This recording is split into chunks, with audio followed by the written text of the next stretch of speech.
नमस्कार। Total news पे मैं हूं आपके साथ मिर्जा शाकिर अली बेग। भारत और पाकिस्तान के बीच चल रहे तनाव के मद्देनजर जिस तरह की स्थिति सीमा पर थी, उस सब के बीच पायलट अभिनंदन जो पाकिस्तान के कब्जे में थे, अब पाकिस्तान उनको कल वहां से रिहा करेगा। और ये एक बड़ी खबर है और राहत भरी खबर इसलिए भी है कि पूरा देश इस बारे में चिंतित था कि आखिर हमारे पायलट के साथ किस तरह का बर्ताव दुश्मन देश में हो रहा होगा। उन तमाम चिंताओं को सामने रखते हुए भारतीय विदेश नीति भी साफ थी और भारत ने साफ कर दिया था कि पायलट अभिनंदन के मसले पर किसी तरह का कोई समझौता नहीं किया जाएगा। और भारत का वो प्रेशर काम भी करता हुआ नजर आया जब पाकिस्तान के प्रधानमंत्री इमरान खान ने खुद अपनी संसद में इस बात का ऐलान कर दिया कि कल पायलट अभिनंदन को छोड़ दिया जाएगा।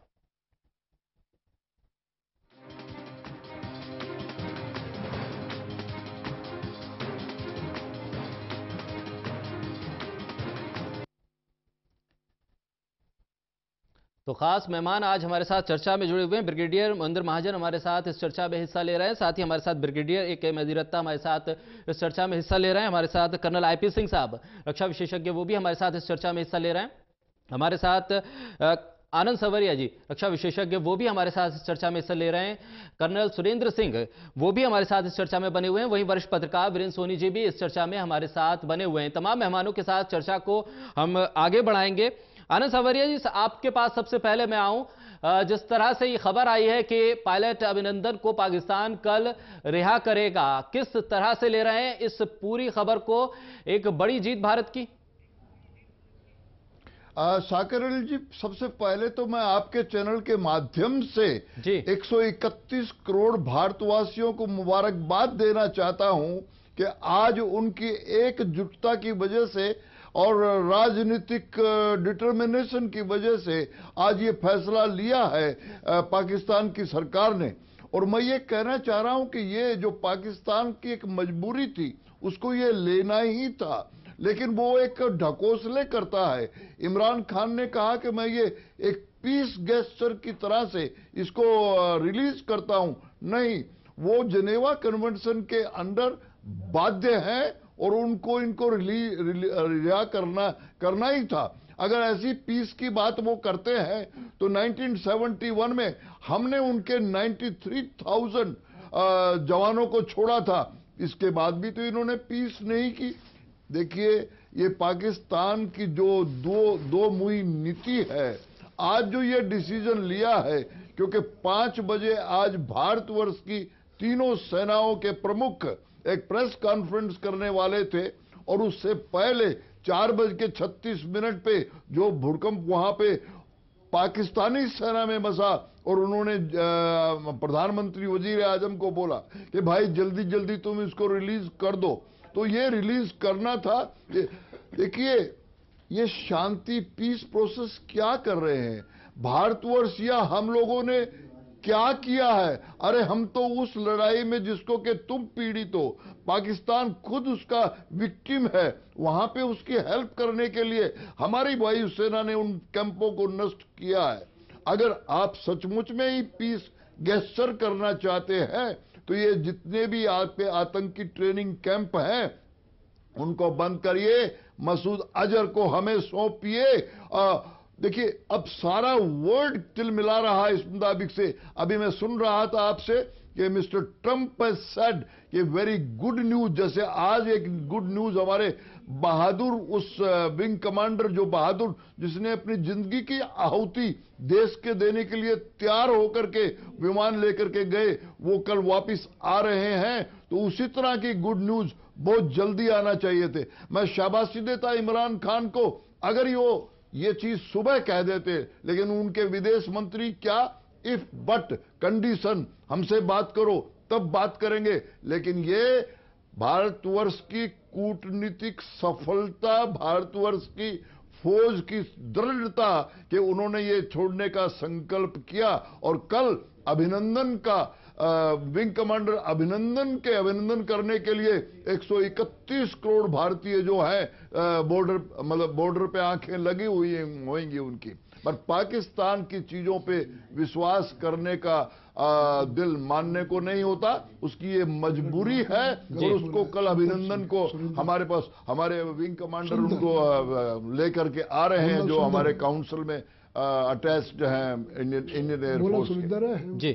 कर्नल सुंदर सिंह जी, मैं आपके पास आऊं। जिस तरह से भारत का लगातार पुलवामा हमले के बाद से स्टैंड ये रहा कि डोजियर हम पाकिस्तान को नहीं देंगे, हम पूरी दुनिया को सबूत देंगे लेकिन पाकिस्तान को सबूत नहीं देंगे, क्योंकि ये क्लियर कट है कि जैश ए मोहम्मद ने ये तमाम चीजें की हैं और वो पाकिस्तान बेस्ड एक टेररिस्ट ऑर्गेनाइजेशन है। हम पाकिस्तान को डोजियर नहीं देंगे, लेकिन अब पाकिस्तान को डोजियर दिया गया।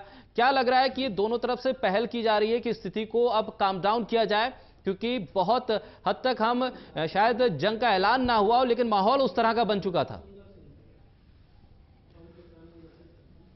देखिए जी, लड़ाई तो अच्छी है नहीं जी, क्योंकि आजकल की जो लड़ाई है वो यदि पूरी तरह हो तो फिर दोनों देशों का नाश होता है। लड़ाई एक इंस्ट्रूमेंट ऑफ पॉलिसी तो हो सकती है स्टेट की, लेकिन यदि दोनों देश का नाश हो जाए तो ये राजनीतिक बुद्धिमत्ता का दिवालियापन होता है। यदि हमारा एम जो है वो टेररिज्म को ख़त्म करना है, कालूचक में हुआ, पठानकोट में हुआ, उड़ी में हुआ, उससे पहले बम्बे में हुआ, पार्लियामेंट पर हुआ, श्रीनगर के असेंबली में हुआ, बदामी बाग श्रीनगर में हुआ, हम एक्चुअली तंग आ गए थे। और ये जो हमारे प्रधानमंत्री आदरणीय मोदी साहब ने जो एक्शन लिया पुलवामा के बाद, ये बहुत सही था, लेकिन अब पाकिस्तान ने इसको डाइवर्ट कर दिया है। उन्होंने हमारी इंस्टॉलेशंस, देखो सुंदरबनी में है, बॉर्डर पर, नौशहरा में है, एक न्यारी जगह है, जोरिया है, पुंछ है, रजौरी है, यहाँ पर उन्हें हमले किए जो अभी आए थे हवाई जहाज उनके, ये यहाँ पर हमारी मिलिट्री इंस्टॉलेशंस हैं। तो उन्होंने डाइवर्ट किया। अब जो डाइवर्ट किया ये बात ठीक नहीं है, इससे फुल फ्लेज वार हो सकती है, तो इसको डिफ्यूज़ करना चाहिए। लेकिन हमारा जो एम है टेररिज्म का, वो पूरा होना चाहिए। बिल्कुल। वरिष्ठ पत्रकार वीरेंद्र सोनी जी हमारे साथ जुड़े हुए हैं। सोनी जी, जिस तरह की स्थिति बनी और अब पायलट की रिहाई की खबर भी आ गई है और कल तक वो भारत में होंगे, इन तमाम चीज़ों के बीच अब आपको क्या स्थिति लग रही है? हम एक बार फिर से वो जो शांति का रास्ता है उस तरफ आगे बढ़ रहे हैं? तमाम चीज़ों पर हमने जवाब पाकिस्तान को मजबूती के साथ दिया, जो पूरी दुनिया की बिरादरी है, तमाम शक्तिशाली मुल्क हैं वो भी भारत के साथ खड़े हुए हैं, और इन तमाम चीज़ों के बीच संदेश तो पाकिस्तान को सख्त चला गया। अब स्थिति को कंट्रोल करके उसे काम डाउन करने की, शांति की एक पहल करने की जरूरत आ गई है। जी, मैं अभी सैन्य अधिकारियों को सुन रहा था जी। ये बात ठीक है, विंग कमांडर अभिनंदन को पाकिस्तान ने रिहा करने की घोषणा कर दी है और कल वो अपने स्वदेश में होंगे, तो ये भारत की बहुत बड़ी कूटनीतिक जीत है। पाकिस्तान ब्लैकमेलिंग कर रहा था लेकिन भारत उसके दबाव के आगे झुका नहीं है। एक बात बड़ी स्पष्ट कह दूं, भारत ने आतंकवादी ठिकानों पर हमला किया था, लेकिन पाकिस्तान ने भारत के सैन्य ठिकानों पर हमले करने की कोशिश की है। भारत की लड़ाई पाकिस्तान से नहीं है, उसके आतंकवादी ठिकाने हैं, जो उसकी भूमि का उपयोग आतंकवादी गतिविधियों के लिए होता है। भारत की लड़ाई उसके खिलाफ है, लेकिन पाकिस्तान ने भारत के सैन्य ठिकानों पर हमला करने का प्रयास किया है। ये हमले की शुरुआत पाकिस्तान से हुई है। भारत का सिर्फ प्रयास यह था जो आतंकवादी ठिकाने हैं उन्हें ध्वस्त किया जाए। भारत की लड़ाई आतंकवाद के खिलाफ है, पाकिस्तान के खिलाफ नहीं है, आतंकवाद के खिलाफ है, क्योंकि वो आतंकवाद का पोषक है। लेकिन पाकिस्तान के इरादे कुछ और हैं, वो दुनिया को कुछ दिखाना चाहता है, शांति की तरफ दिखावा करता है। लेकिन भारत की सैन्य शक्ति ने जिस तरह से अपनी राजनीतिक शक्ति से दृढ़ता का परिचय दिया है, वो पूरे विश्व में संदेश गया है। और इस संदेश का अगेंस्ट 72 वर्ष हो गया भारत झेल रहा है। इस दंश को 72 वर्ष से पाकिस्तान इस तरह के प्रयास कर रहा है। भारत ने पहली बार दृढ़ता के साथ इस चीज का एक संदेश देने की कोशिश की है कि भारत अब दबाव में झुकने वाला नहीं है, अब इस समस्या का स्थायी समाधान चाहिए। भारत के लोग इस समस्या का स्थायी समाधान चाहते हैं, वो नहीं चाहते कि आतंकवाद बार बार पाकिस्तान के आतंकवाद की तरफ, उनके वहां के भूमि का उपयोग आतंकवादी ठिकानों के लिए किया जाए। पाकिस्तान पहले मानने को तैयार भी नहीं था, अब सारी सच्चाई सामने आती जा रही है। पहले 71 के युद्ध में, उसमें जब टीवी चैनल नहीं हुआ करते थे तो आकाशवाणी के माध्यम से ही सब कुछ जानकारी मिला करती थी, और पाकिस्तान के रेडियो झूठिस्तान कहा जाता था। तो पाकिस्तान की जनता जो है उसको भी भ्रम में रखा जा रहा है। और वहां के जो मीडिया चैनल्स पे हैं, वहां पे जो डिबेट्स हो रही हैं, वहां के लोग चिल्ला चिल्ला के कह रहे हैं कि पाकिस्तान को तमाशा बना दिया गया है। वहां के लोग भी चिंतित हैं, भाई वहां के हुक्मरान ने ये तमाशा बना दिया है। युद्ध कोई भी नहीं चाहता, लेकिन पाकिस्तान ने मजबूर किया। भारत की लड़ाई आतंकवाद के खिलाफ है और आतंकवाद के खिलाफ उसको जड़ से खत्म करने के लिए कोशिश है, और ये राजनीतिक इच्छा शक्ति का जो परिचय दिया गया है उसकी सर्वत्र सराहना हो रही है। ठीक है कर्नल आईपी सिंह साहब, मैं आपके पास आऊं। जिस तरह से इस पूरी गतिविधियों से पहले डोनाल्ड ट्रंप का एक बयान आया, क्या लग रहा है इन तमाम चीज़ों के बीच जो स्थिति चिंताजनक बन रही थी और तनाव जो बढ़ रहा था, उसमें अमेरिका का भी रोल कहीं आप देख रहे हैं? क्योंकि जो बयान आया डोनाल्ड ट्रंप का, वो साफ इशारा कर रहा था कि बड़ा मैसेज आने वाला है, कोई अच्छी खबर आने वाली है। उसके बाद पायलट अभिनंदन की रिहाई की खबर सामने आती है। क्या इन्वॉल्वमेंट दिख रही है? जब से अभिनंदन को, विंग कमांडर अभिनंदन को वहाँ पर क्रैश करके ज़मीन पे गिरे थे, सोशल मीडिया में इस प्रकार की उनकी फ़ोटो आई कि उस फोटो को देख करके पूरे देश में रोष था। जिस प्रकार से लोग उनको मार रहे थे, तंग कर रहे थे, इसलिए पूरा देश ही उसके फेवर में था कि इनको जल्दी से जल्दी रिहा किया जाए। पाकिस्तान का सभी लोग जानते हैं, कहना भी सही होगा कि उसका विश्वास नहीं किया जा सकता कि वो अपनी इस प्रकार की गतिविधियां जो आतंकियों वाली वो ख़त्म करेगा या उनसे बाज आ जाएगा। हमको उनके साथ में जो भी कदम लेना है बड़ा सोच समझ के लेना चाहिए। और ये विंग कमांडर अभिनंदन को जो छोड़ा गया है, ये हमारी सरकार का इतना डिटर्मिनेशन था, इतना स्ट्रांग था कि उनको लगने लगा पाकिस्तान को कहीं और ज़्यादा हम उनको ऊपर और कोई ज़्यादा कोई दबाव न डालें। ठीक, जहाँ तक डोनाल्ड ट्रंप का आपने कहा है, मेरा मानना ये है कि ज़रूर उनका इसमें हाथ है और उनके प्रेशर के साथ ही पाकिस्तान ने सोचा कि अब इसको छोड़ देना ही ज़्यादा बेहतर होगा। नहीं तो पाकिस्तान की जेलों में हमारे कितने पूर्व सैनिक और जवान वहाँ की जेलों में बंद हैं, इतने सालों के बाद उनको नहीं छोड़ा गया है, क्योंकि अभी तक इतना स्ट्रांग प्रेशर उनका कभी आया नहीं था। ये पहली बार ही ऐसा है कि पूरे वर्ल्ड के जो मेजर पावर्स हैं वो इंडिया के साथ में हैं, और जो चाइना जो उनका सबसे बड़ा सपोर्टर था वो भी इस मामले में चुप रह गया। तो पाकिस्तान ने सोचा कि बेहतर होगा कि इसको छोड़ दिया जाए और अपना गुडविल बनाए रखें। जहाँ तक शांति प्रक्रिया का सवाल है, प्रक्रिया जारी रहनी चाहिए, लेकिन जब तक ये आतंकी अड्डे वहाँ ख़त्म नहीं होंगे, कोई भी शांति की जो भी पहल है वो मेरे हिसाब से कोई कामयाब नहीं हो सकती है। उनको हमेशा सबसे पहले अपने जो टेरर कैंप्स हैं उनको ख़त्म करना चाहिए। और जैसा कि मैंने पिछली बार भी आप लोगों से कहा था कि कश्मीर में ही कुछ हमारे ऐसे नेता हैं, अलगाववादी नेता, जो पाकिस्तान के फेवर में बोलते हैं। पाकिस्तान के साथ तो हमारा रवैया सख्त होना ही चाहिए, और ये जो हमारे नेता उनके फेवर में बोलते हैं, इनके ऊपर सख्त से सख्त कार्रवाई होनी चाहिए, जो अभी तक नहीं हुई थी। अब धीरे धीरे शुरू हुई है, उनकी सुरक्षा हटा ली गई, बाकी किया जा रहा है, इसको और आगे बढ़ाना चाहिए। ठीक है ब्रिगेडियर महेंद्र महाजन, मैं आपके पास आऊँ। अब तक भारत का जो स्टैंड था डोजियर को लेकर मैं खासतौर पर पूछूंगा, क्योंकि पाकिस्तान कह रहा था, इमरान खान लगातार कह रहे हैं सबूत हमें दीजिए, डोजियर हमें दीजिए ताकि हम उस पर कार्रवाई करें। क्या भारत ने विश्वास कर लिया है इसीलिए डोजियर पहुंचा? क्योंकि अब तक स्टैंड जो था पुलवामा हमले के बाद कि हम डोजियर पाकिस्तान को नहीं देंगे, कम से कम पूरी दुनिया को जरूर दे दें। देखिए, दोनों तरफ से ये कंसिडरेशन रहती है, और हमने डिसाइड किया था, भारत ने डिसाइड किया था कि हम डोजियर इस बार नहीं देंगे, इसलिए कि जो चाहे उनको डोजियर दो, उनके ऊपर कोई असर नहीं होता है, वो सारे डिनायल में रहते हैं। Pakistan is always in denial mode. But then international pressure जब उनको आया और दोनों तरफ बातचीत इंटरनेशनल से हुई, इंटरनेशनल कम्युनिटी से हुई, तो उस टाइम कई कंसिडरेशन होती हैं जिसमें थोड़ा बहुत लचावपान करना पड़ता है। ठीक, आज सुबह हमारे नेशनल सिक्योरिटी एडवाइजर मिस्टर जी डोवल ने उनके यूएसए के सिक्योरिटी एडवाइजर मिस्टर पॉम्पियो से बातचीत की, जो मेरे को मीडिया के थ्रू ही पता लगा है, तकरीबन 25 मिनट तक चली।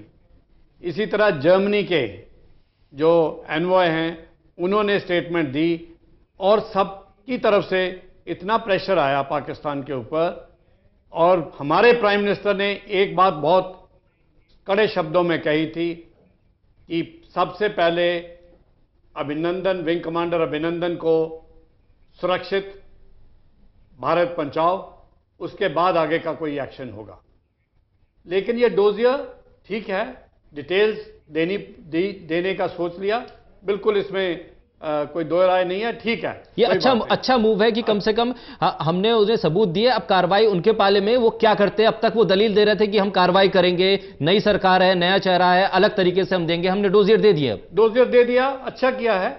और दूसरी बात, उनके ऊपर इतना प्रेशर बना था और कि वो खुद, उनके फॉरेन मिनिस्टर, उनके इमरान साहब खुद भी कह रहे थे कि हमारे से बातचीत करो, हम बातचीत के लिए तैयार हैं। इतना प्रेशर बना था, यहां तक कि इंटरनेशनल इकोनॉमिक प्रेशर, उनका जो गाड़ियां उधर रुकी हुई हैं, खड़ी हुई हैं, जो कि भारत को उन्होंने भेजनी थी सामान के साथ, उनका जो ट्रेड यूनियन का लीडर्स हैं उनके पास पहुंचे हैं कि हमारा तो इकोनॉमी का बुरा हाल हो जाएगा अगर आप बॉर्डर नहीं खोलोगे और ये आइटम उधर पहुंचाओगे नहीं। और उधर से इधर से, मतलब भारत से भी जानी बंद हो गई थी, तो इकोनॉमिकली भी उनका बुरा हाल हो रहा था।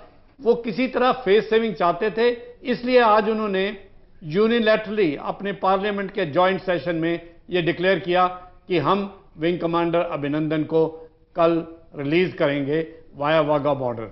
ये एक हमारी कूटनीति का एक इंपॉर्टेंट असर उनके ऊपर हुआ है, दबाव पड़ा है। लेकिन सबसे ज्यादा इंपॉर्टेंट पॉइंट यह है कि अब हमको उनके टेरर कैंप्स को, जो वो मान तो रहे हैं कि हम उनको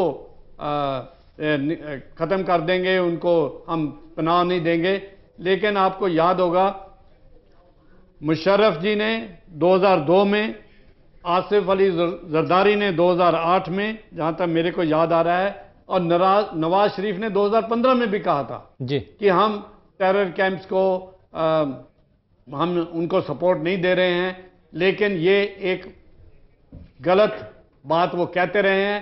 अब देखते हैं कि सारा ये जो प्रेशर पड़ा है, अब उनकी आर्मी और उनके प्राइम मिनिस्टर क्या इस पे कार्रवाई करते हैं।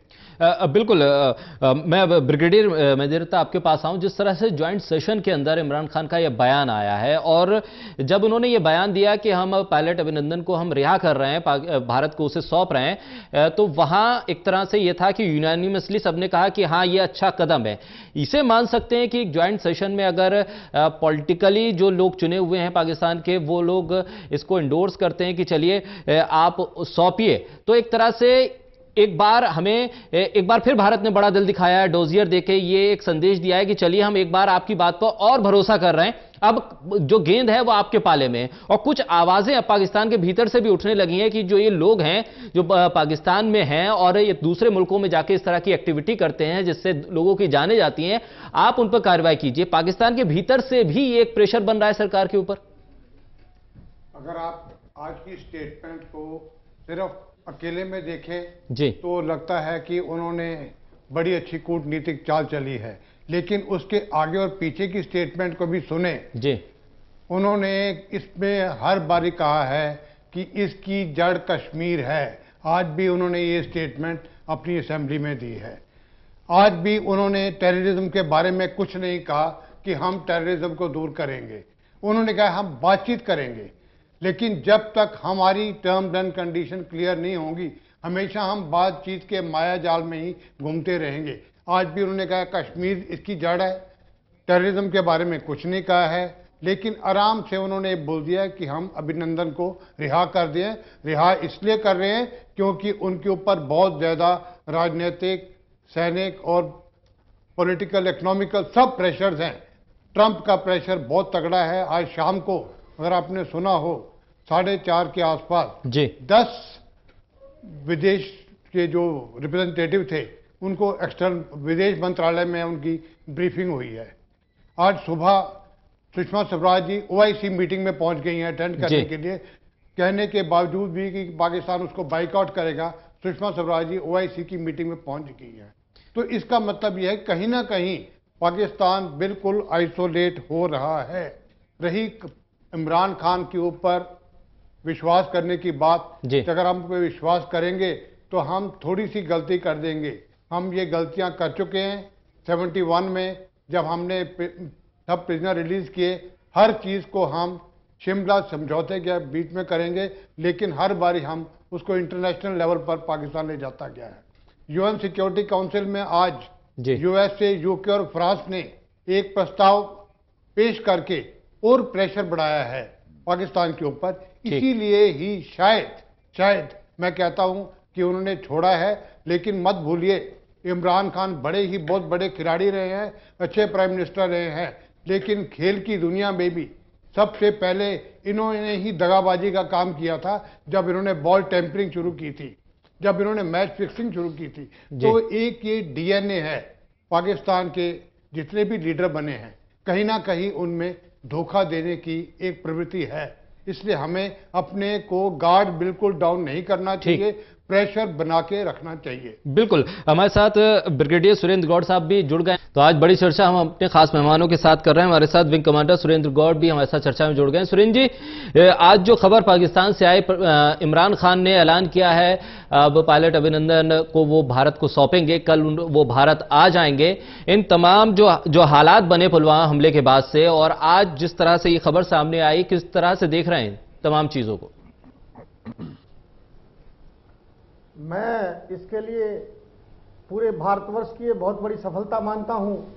माननीय नरेंद्र मोदी, बहन सुषमा स्वराज की विदेश नीति की, कूटनीति की भूरी भूरी प्रशंसा करता हूं। और मैं air chief marshal B S Dhanoa और उनकी पूरी भारतीय वायुसेना को, उनके पीछे खड़े आर्मी और नेवल फोर्सेस को मैं सैल्यूट करना चाहूंगा। इतने भारी सफलता, इतने भारत के स्वाभिमान और गौरव जो इन्होंने हमारे को दिया है, हम फिदा हैं। हम ऐसे सुपुत्रों को हम बार बार अभिनंदन करते हैं, नमस्कार करते हैं। मैं साथ साथ पाकिस्तान के वजीर आजम के इस प्रस्ताव का भी स्वागत करना चाहूंगा। लेकिन जैसे अभी मेरे से पहले वक्ता बोल रहे थे कि इनके डीएनए में गड़बड़ है, इनके डीएनए में वफादारी नहीं है, इनकी डीएनए में अपनी जुबान पर टिकना नहीं है। इन्होंने पीछे भी हमारे साथ धोखा किया, आगे भी धोखा हमारे साथ करेंगे। इसके लिए मैं भारत सरकार से प्रार्थना करना चाहूंगा कि इनके जुबान पर भरोसा ना करके इनसे रिटर्न में ये ले लिया जाए कि आगे से यदि ये गलती करेंगे तो इनके लिए माफी का कोई खाना नहीं होगा, हम इनको माफ नहीं कर पाएंगे।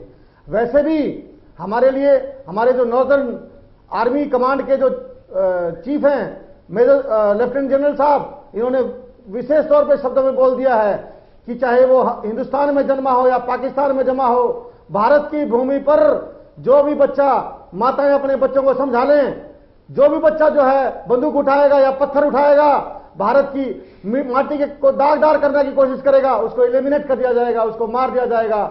मैं इसी के लिए माननीय मोदी जी से, भारत सरकार से प्रार्थना करना चाहूंगा कि इस तरह के, चाहे कोई दिल्ली का कन्हैया हो या कहीं और का कन्हैया हो, भारत के तिरंगे के खिलाफ बोलने वाले के लिए फास्ट नहीं, कन्हैया इसमें कहां से आ गया? देखिए विंग कमांडर साहब, देखिए डिबेट को कन्हैया कहां पहुंच गया और कहां तिरंगे के खिलाफ कन्हैया ने कहा। ये डिबेट को दूसरा रुख मत दीजिए। मैं डिबेट कर रहा हूं आज क्या कुछ कंडीशन बनी है पुलवामा हमले के बाद से अब तक मैं साबित नहीं हुआ है। अभी वो कन्हैया का मसला अभी कोर्ट में ही है, कोर्ट में अभी उसकी सुनवाई भी शुरू नहीं हुई है। इसलिए कृपया करके किसी को देशद्रोही साबित करने की कोशिश मत कीजिए। मैं देशद्रोही नहीं साबित कर रहा जी। मैं ये कहना चाहता हूं, भारत की माटी पर खड़े होकर के किसी को ये कहने का अधिकार नहीं है भारत के टुकड़े होंगे इंशाअल्लाह। एनीवे, आज हम मेरे भाई विंग कमांडर अभिनव की बात कर रहे हैं। मेरा भाई अभिनव वापस आएगा, फ्लाइंग करेगा, इसके लिए भारत सरकार को मैं बार बार धन्यवाद करना चाहूंगा। इसी के साथ भारत की जनता को यह भी कहना चाहूंगा कि यदि ये समझौता हो भी जाता है, जो अभी लग रहा है हमारे को, आगे लड़ाई नहीं चलेगी, तो हमारी जिम्मेवारी और भी बढ़ जाती है। हम अगल बगल में हमारे को देखें कि कोई, क्योंकि इनके डीएनए में गड़बड़ है, ये जो है कोल्ड वॉर करवाना चाहेंगे, कोई ना कोई फिर से गड़बड़ करेंगे, तो हम सिविलियंस को भी इसमें जागरूक होने की जरूरत है। हम देखें हमारे आसपास कोई नया किराएदार ना आ गया हो, कोई इस तरह का कोई भी संशय जिस पर हमें होता है, हम उस पर नजर रखें। और भारत की माटी और इसके तिरंगे के लिए हम सब नौजवान, बच्चा भारत माता के लिए जो है शहीद कुर्बान होने के लिए तैयार है।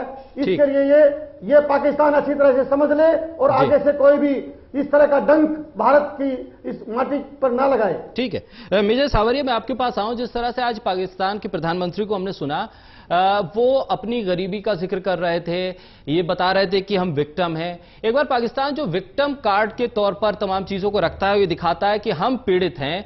क्या इससे पूरी दुनिया की सहानुभूति इकट्ठा करने की कोशिश है या मामले को एक तरह से ठंडा करने या शांत करने की कोशिश है? नहीं शाकिर अली जी, मैं तो कल से आपके चैनल पे भी और विभिन्न चैनल पे कह रहा हूं कि इमरान खान को तो भारतवर्ष का धन्यवादी होना चाहिए कि तुम पीड़ित है भाई, आपका कंट्री पीड़ित है और आपको रिलीफ दिलाने के लिए भारतवर्ष की वायुसेना ने जाकर के वो ठिकाने जो आपको पीड़ित करते हैं वहां पे उनको नास्ते नाबूद किया है। तो आप तो हमारे साथ खड़े होइए, लेकिन वो कहते कुछ है और आज वो 20 जहाज हमारे इंटरनेशनल बॉर्डर में ले आए। बिल्कुल, मैं ये बता देना चाह रहा हूं शाकिर अली जी, जब इमरान खान वजीर आजम बने तो हमारे भारतवर्ष के प्रधानमंत्री नरेंद्र मोदी जी ने उनको टेलीफोन करके कहा था कि भाई हम दोनों पड़ोसी देश हैं, आप भी गरीबी से जूझ रहे हो, हम भी गरीबी से जूझ रहे हैं, आप भी अशिक्षा से जूझ रहे हो, मतलब काफी मुद्दे उन्होंने गिनाए। आओ मिलके हम उनके अगेंस्ट लड़े, वो सो जो कुरीतियां हैं उनके अगेंस्ट लड़े। लेकिन और इमरान खान ने उस वक्त जवाब दिया था कि मैं एक पठान हूं और जो एक बार वायदा कर लेता हूं तो मैं उसको निभाऊंगा, कि मतलब वो उन कुरीतियों के लड़ेगा। लेकिन इमरान की जो बिसात है, इमरान का जो पोजीशन है उस कंट्री में, बदकिस्मती से वो फ्लैंक्ड है आईएसआई और मिलिट्री के द्वारा।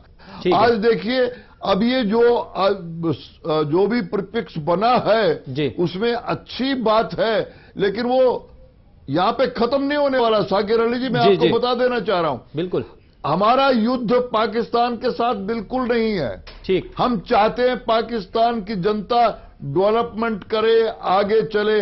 हम तो एक सशक्त पड़ोसी चाहते हैं, अच्छा पड़ोसी चाहते हैं, बिल्कुल। लेकिन हमारा युद्ध वो टेररिस्ट या वो आतंकवादियों के साथ है। और आज हमारे दृढ़ शक्ति वाले प्रधानमंत्री नरेंद्र मोदी जी ने एक पारितोषिक वितरण के समारोह में कह दिया कि ये एक पायलट प्रोजेक्ट था। ठीक है, बाकी तो प्रैक्टिकल अब होने वाला है। देखिए कितनी बड़ी बात उन्होंने कह दी है, और उस चीज को आगे मिस्टर डोनाल्ड ट्रंप ने भी कहा है कि दशकों से जो भारतवर्ष और दुनिया सफर कर रही थी वो खत्म होने वाला और एक अच्छी न्यूज आने वाली है।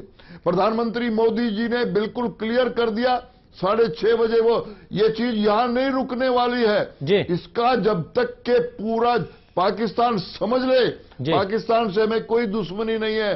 वो जो हमने 47 लोगों की लिस्ट दे रखी है वो सारे हमें हैंड ओवर कर दें और अच्छी तरह से पाकिस्तान अपना डेवलपमेंट करे, फले फूले। लेकिन हमारी फौजें, हमारी भारतवर्ष की सशक्त सरकार जो है मोदी जी के नेतृत्व, मैं तो कहूंगा लौह पुरुष के नेतृत्व में, अब वो टेररिज्म को आगे नहीं पनपने दिया जाएगा।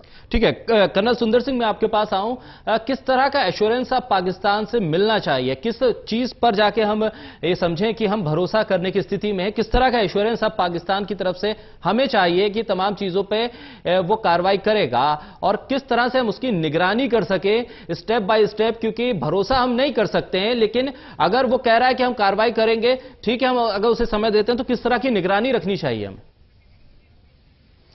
थोड़ी देर पहले हम कह रहे थे कि हमारे को डोजियर देना चाहिए या नहीं देना चाहिए। ठीक है, जो एविडेंस है देने हैं कि नहीं देने हैं, क्यों हम रिलेक्टेंट क्यों हो रहे थे ना देने के? जी, वो इसलिए हो रहे थे कि पहले हमने एविडेंस दिए हैं, उनके आदमी पठानकोट में भी आकर चेक करके गए हैं।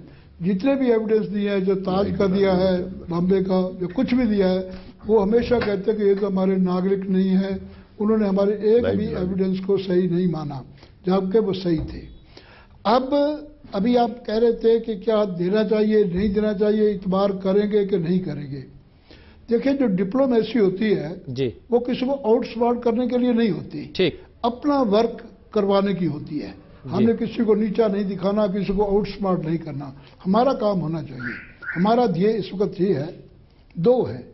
एक तो कश्मीर जो है हमारा इंटरनल पार्ट है, बिल्कुल इंटेग्रल पार्ट है, इस पर कोई आंच नहीं आनी चाहिए। दूसरा है कि टेररिज्म खत्म होना चाहिए जी। तो यदि बातचीत के अंदर ये आगे टेररिज्म को खत्म करने की कोई इस प्रकार का हमारे उन पर दबाव पड़ सकता है, क्योंकि उसका जितने भी बड़े कंट्रीज हैं, पावरफुल कंट्रीज, चाहे चाइना है, चाहे यूएसए है, even Russia also, all countries, वो हमारे इन पर, पाकिस्तान पर दबाव डाल रहे हैं, हमारे साथ है। यदि इससे कोई आउटकम निकलता है टेररिज्म के ऊपर, तो हमें बातचीत करने में कोई हर्ज नहीं है। तो यदि नहीं करते हैं तो क्या होगा? एस्केलेशन ऑफ वार ठीक है, इंस्ट्रूमेंट ऑफ स्टेट पॉलिसी है, बट वो दिन गए 1971 वाले कि हम लड़ाई कर सकें, वो कर सकें, या हम, कि जरूरी नहीं है कि वार कन्वेंशनल रहेगी। वार यदि न्यूक्लियर हो जाती है तो दोनों देश का अनएक्सेप्टेबल लॉस होगा, वो हम भी नहीं चाहते। तो डिप्लोमेसी तो यही है कि यदि हमारा काम हो सकता है बातचीत से, और ट्राई करने में कोई हर्ज नहीं है। हम सोचे कि वो फिर मुकर जाएंगे, नहीं करेंगे, तो हमारे को बातचीत करनी चाहिए। और इस वक्त राइट टाइम भी है, क्योंकि पाकिस्तान के ऊपर सभी देशों का दबाव है, क्योंकि वो सारे देश भी टेररिज्म के अफेक्ट हो चुके हैं, चाइना भी हो चुका है, अमेरिका भी हो चुका है। तो वो ये चाहते हैं कि टेररिज्म पूरे ग्लोब से खत्म होना चाहिए। तो ये डिप्लोमेसी से यदि हल होता है तो हमें कर लेना चाहिए। ठीक है, वीरेंद्र सोनी जी, मैं आपका रुख करूं। जिस तरह से भारत ने तमाम तरह की पाबंदियां लगाई हैं व्यापार को लेकर, और तमाम चीजें जो चल रही थी, सेना से इतर जो तमाम गतिविधियां थी उसको लेकर पाबंदियां लगाई हैं, क्या लग रहा है इस पाबंदियों को अभी लगातार आगे कंटिन्यू हमें एक लंबे समय तक रखना चाहिए, ताकि प्रेशर बिल्डअप रहे? जब इकोनॉमी पर असर होगा तो जरूर इस तरह की किसी भी गतिविधि में शामिल होने से पहले पाकिस्तान 10 बार सोचेगा। निश्चित रूप से इसका पाकिस्तान में व्यापक असर पड़ रहा है और आगे आने वाले समय में पड़ने वाला है। लेकिन एक बात बिल्कुल निश्चित है कि पाकिस्तान के जो राजनीतिक हुक्मरान हैं उनके बस में नहीं, जो वहां की सेना है वो आतंकवादियों की सेना है। जब पाकिस्तान अपनी धरती का इस्तेमाल आतंकवादी गतिविधियों के लिए कर रहा है और वहां अपने आतंकी अड्डे नष्ट नहीं करता, तब तक हमें उसकी नीयत पर कैसे विश्वास हो सकता है? पाकिस्तान के अंदर जो भी वातावरण बन रहा है, वहां के लोग भी नहीं चाहते और यहाँ के लोग भी युद्ध नहीं चाहते, लेकिन जब तक वहां पर वहां की जो गतिविधियां हैं वो आतंकी गतिविधियां जब जारी रहेंगी, कोई कैसे स्वीकार कर सकता है? अभी पाकिस्तान एक तरफ शांति की बात कर रहा है, दूसरा 3 दिन के अंदर 31 बार 4 सेक्टरों में 31 बार युद्ध विराम का उल्लंघन किया है उसने।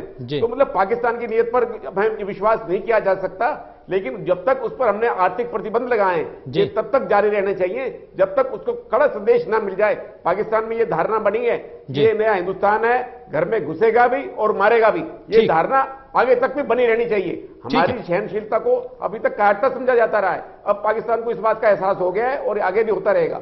ठीक है, ब्रिगेडियर मोहिंदर महाजन, मैं आपके पास आऊं। ये तमाम चीजें जो चल रही है वॉर को लेकर, एक वॉर चल रही है सोशल मीडिया पर, एक चल रही है कैमरे के जरिए, उस वॉर का कितना एक तरह से नेगेटिव असर तमाम चीजों पर पड़ता है? डिप्लोमेसी पर नेगेटिव असर की बात करूं या सेना के मोराल पर नेगेटिव असर की बात करूं, जो माहौल बनता है उन तमाम चीजों पर, उसे कैसे कंट्रोल किया जाए? ये बहुत इंपॉर्टेंट पॉइंट आपने रेज किया है।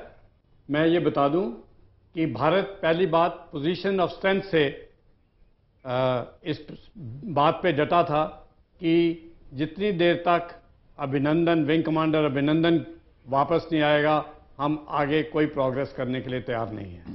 लेकिन जो मीडिया की बात है, जो आपने पॉइंट रेज किया है, देखिए पहली बात तो पाकिस्तान का फेक मीडिया की बात करें। ठीक, कल वो कह रहे थे कि हमने 2 प्लेन गिरा दिए हैं जी, हमारे पास 2 पायलट्स हैं, एक पायलट इंजर्ड है, उसको हॉस्पिटल पहुंचा दिया है। नाउ ये बिल्कुल गलत वो दे रहे थे, जबकि हमारे विदेश मंत्रालय के रिप्रेजेंटेटिव ने बड़ा क्लियर किया था कि 1 pilot is missing in action. वो 2 कहां से ले आए थे? ये बिल्कुल वो गलत प्रचार कर रहे थे और बाद में उन्होंने आज सुबह वो करेक्शन इशू की है जी। तो इसी तरह अपने मीडिया पे भी रिस्ट्रेंट रखना चाहिए, अपने मीडिया को भी अपने कंट्रोल में रखना चाहिए। 26/11, उससे पहले दैट इज 2008 में, उससे पहले कारगिल वॉर के टाइम पे भी हमारा मीडिया बहुत एक्टिव होता है, और यहां तक कि वो एक्टिव इतना हो जाता है कि जो हमारी खबर जो है वो सबसे पहले वो दे देते हैं, और वो अपनी प्लान्स तक भी थोड़ा बहुत जो उनको पता लगता है कि अब ये एक्शन है, इधर से ये फोर्सेस मूव कर रही हैं, पूरा डिक्लेयर करते जाते हैं जी। विद द रिजल्ट वो हमारे दुश्मन को पता लगता है।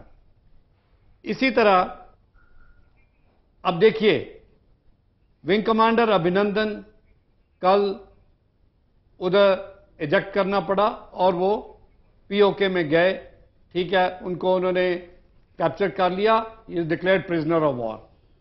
जिनेवा कन्वेंशन के मुताबिक उसका कोई वीडियो नहीं रिलीज किया जा सकता, उसकी कोई फोटो नहीं रिलीज की जा सकती, और उनको सिर्फ हमारे भारतवर्ष को थ्रू डिप्लोमेटिक चैनल्स ये खबर देनी है कि ऐसा ऐसा प्रिजनर हमारे पास है, उसकी ये डिटेल्स हैं जी। 4 इंफॉर्मेशन देनी होती है, नंबर, रैंक, नेम और डेट ऑफ बर्थ, ये 4 चीजें हैं। कई बार ब्लड ग्रुप भी पूछा जाता है, लेकिन इसके अलावा देखिए, विंग कमांडर अभिनंदन से जब ये सवाल पूछे जाते और जो वीडियो आया है उसने इसके अलावा सब बातों से इनकार किया, लेकिन हमारा मीडिया, वो दुख से कहना पड़ता है, उनके घर में भी पहुंच गए और उनके घर में जाके 3 चैनल वाले अपने बाइट्स लेना चाहते हैं। दैट मीन्स जो वो खबर नहीं दे रहा था, विंग कमांडर अभिनंदन खबर नहीं दे रहा था, हमारा मीडिया दूसरे तरीके से वो खबर दे के पूरी, दैट मीन्स उसका एफर्ट को हम नेगेटिव कर रहे हैं। ठीक है, आईपी सिंह साहब क्या कुछ कहेंगे इस पे? आजकल के जमाने में मीडिया का बड़ा भारी रोल है, लेकिन आपके प्रश्न थोड़ा सा और अलग करके मैं कुछ कहना चाहता हूं। पाकिस्तान में डेमोक्रेसी है, लेकिन वो केवल नाम की है, और वहां की डेमोक्रेसी चलती है आर्मी के सपोर्ट से, और आर्मी कभी नहीं चाहती, आर्मी और आईएसआई वो कभी नहीं चाहती कि उनके कंट्रोल के बाहर गवर्नमेंट काम करे, और वो ये भी नहीं चाहते कि भारत से उनके रिश्ते ठीक हो जाएं जी। इसीलिए ये जो टेररिस्ट वाला जो काम खत्म करने का है, जब तक सेना नहीं चाहेगी जी, ये कभी खत्म नहीं हो सकता। दूसरी चीज ये है, 1947 से लेकर अभी तक जितनी भी लड़ाइयां हुई हैं हमारे साथ भारत पाकिस्तान की, पाकिस्तान ने हर बार मुंह की खाई है जी।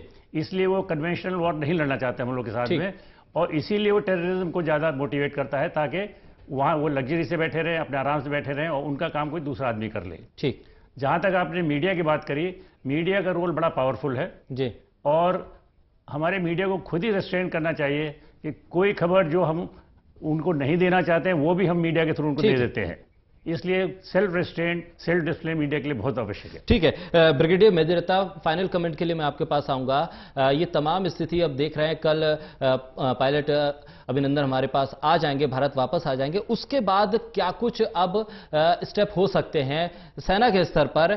मैं समझना चाहूंगा कि किस तरह की अब आगे ऑपरेशंस को अंजाम दिया जा सकता है। हमने एक बार दिखा दिया कि हम पाकिस्तान तक पहुंच के वहां पर जो आतंकी कैंप है उनको ध्वस्त करके वापस आ सकते हैं, पाकिस्तान को एक मैसेज गया, लेकिन लगातार सीज फायर का उल्लंघन पाकिस्तान की तरफ से अब भी हो रहा है, उस पर किस तरह से लगाम लगाई जाए? ये तमाम चीजें लगातार हम देखते रहे, सीज फायर का उल्लंघन एक लंबे समय से हो रहा है। देखिए जी, ऐसा है, सीज फायर का उल्लंघन तो कई सालों से होता रहा है, और पहले भी हमने आपस में संधियां भी की थी, लेकिन अभी तो है कि हमारे को उनके ऊपर प्रेशर बना के रखना है जी। भले ही वो फायर ना करें, हमें उन पर फायर करते रहना चाहिए, और एयरफोर्स को भी एक्टिव रहना चाहिए। We have to bleed them economically and militarily. Economically हम तब कर पाएंगे जब उनकी सेना हाई अलर्ट पर रहेगी, उनके जहाज हवा में रहेंगे, उनका एयरपोर्ट्स बंद रहेंगे, उनकी ट्रेन बंद रहेंगी, हम उनको इकोनॉमिकली बिल्कुल ब्लीड कर सकेंगे, उनको घुटनों पे तभी ला सकेंगे जब हम उनको मिलिटरी इकोनॉमिकली करेंगे। पॉलिटिकली आप कर रहे हैं, लेकिन बाकी करना भी बहुत जरूरी है। ठीक है, मेरे बहुत शुक्रिया आप सभी मेहमानों का इस चर्चा में हमारे साथ बने रहने के लिए। ब्रिगेडियर मोहिंदर महाजन आपका बहुत शुक्रिया, ब्रिगेडियर मेजरंत आपका बहुत शुक्रिया, कर्नल आईपी सिंह साहब आपका बहुत शुक्रिया, मेजर आनंद सावरिया आपका बहुत शुक्रिया, साथी वीरेंद्र सोनी जी आपका बहुत शुक्रिया, कर्नल सुंदर सिंह साहब आपका भी बहुत शुक्रिया, और विंग कमांडर सुरेंद्र गौड़ साहब आपका बहुत शुक्रिया। तो अभिनंदन है भारत में। कल भारत वापस आ रहे हैं अभिनंदन, पायलट अभिनंदन, और देश ने एक बार फिर दिखा दिया कि कूटनीतिक स्तर पर भी भारत ने पाकिस्तान को घुटनों पर ला दिया है। और इससे पाकिस्तान को समझना चाहिए कि आखिर इस तमाम स्थितियों के बीच आपको खुद अपने घर को